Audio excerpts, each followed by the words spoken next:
am breaking down a kit today, working on a layout for next week, and I thought I would give you this little tip that I do.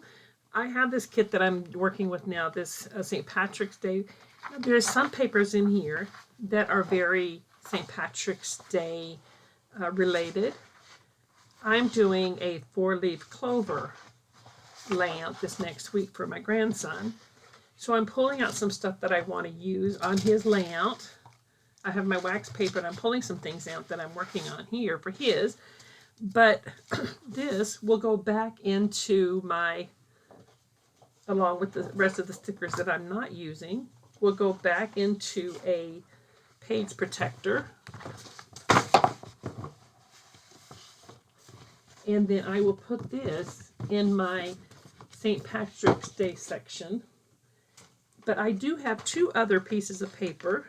Let me just put this away real quick. I have 2 other pieces of paper that I'm going to leave out. I have this one and the back. This is the back of it. So I have these 2, and I'm going to put these in my mini kits that I've made because I want to be able to use this for something else, because this does not have to be St. Patrick's Day. So I want to put this in a separate one. And I put it to where I can see both sides of it, and then I'll put it in my mini kits. And then this is going to go into my box over here and ready to scrapbook next week. Which I hope you guys will join me. We're going to do some scrap and chats because I figured I'd need some visitors. So I will talk to you guys later. Bye.